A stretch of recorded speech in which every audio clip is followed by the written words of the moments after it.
right. This is Matthew 14, verse 22. So this is when Jesus walks on the water. Now, this is right after Jesus just fed the 5,000. So you have to put this into context. Like many verses in the Bible, if you don't know what's going on prior to the verse that you're reading, a lot of times it can be misconstrued. It can be misunderstood.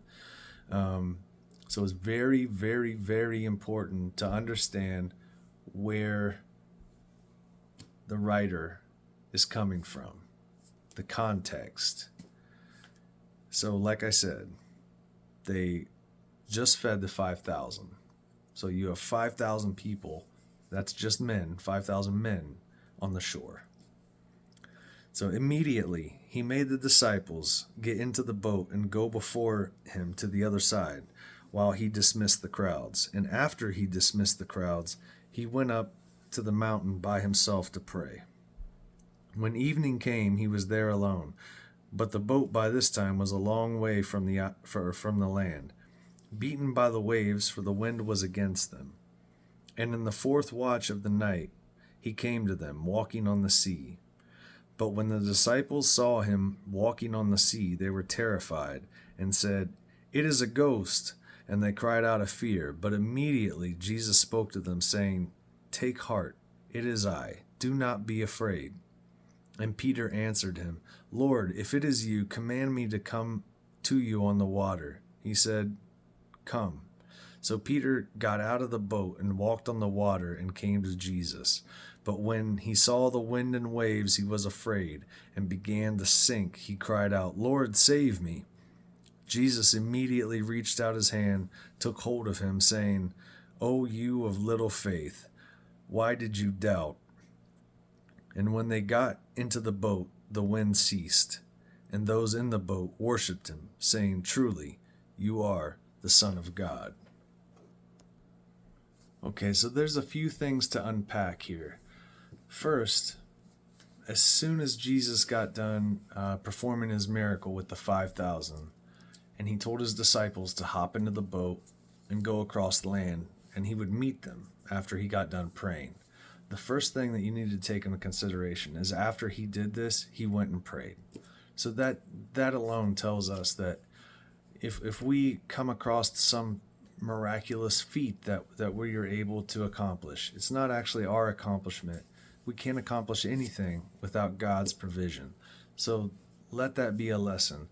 For if there comes a time when you are in that situation, obviously, I'm talking any particular situation that you may be in, whether big or small. Don't forget to who gets the credit. Give the credit to God. All right. Second, when the disciples are in the boat, it says that Jesus came to them on the fourth watch. The fourth watch is believed to be 3 to 6 a.m. So Jesus waited until nearly the darkest time of the day, which is dawn. Dawn, right before dawn, is typically the darkest time of day. So the darkest time of day, when they're getting beat with waves, when they're scared out of their minds that they're gonna that their Messiah isn't with them. He stayed on land. They are far away from land. They don't know where they're going to meet him or how they're going to meet him. They know that the waves are crashing in. The boat is rocking back and forth. The Messiah is nowhere to be found. It's dark. You can't see. And then all of a sudden, at the last moment, Jesus appears, walking on the water. The sheer the amount of anxiety and fear that would give them, first because they thought it was a ghost, but then that fear turned to jubilation because they realized it was Jesus.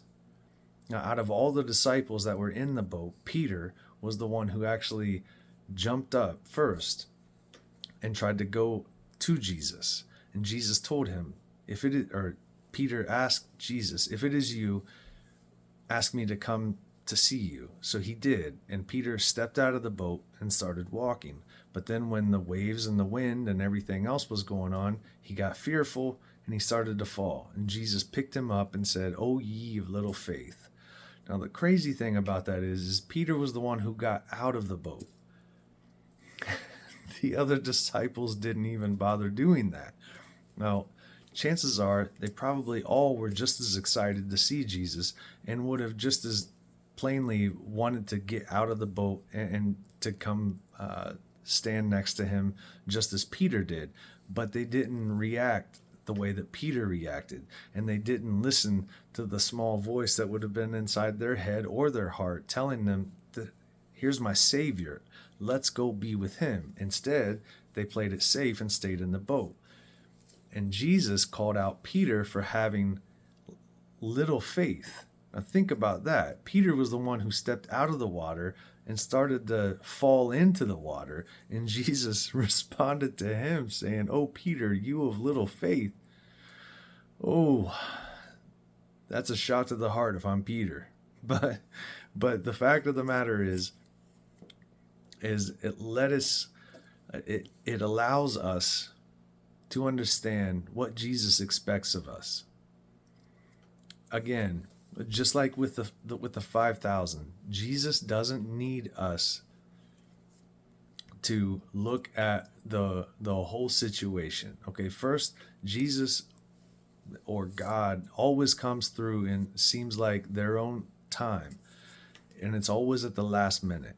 So when Jesus performs this miracle of walking on water, he does that with his disciples there. Now, all that Jesus is looking for us to do is to be willing to take that first step. So I challenge you today or tonight, whenever you're watching this video, to be willing to take that first step. And think of it as this. Would you rather be a wet water walker or a dry boat rider? I hope you all get something from this message. I'm sorry for my rambling, but it's Jesus, you know? I love him. But I hope you get something from this message. I love you all. God bless.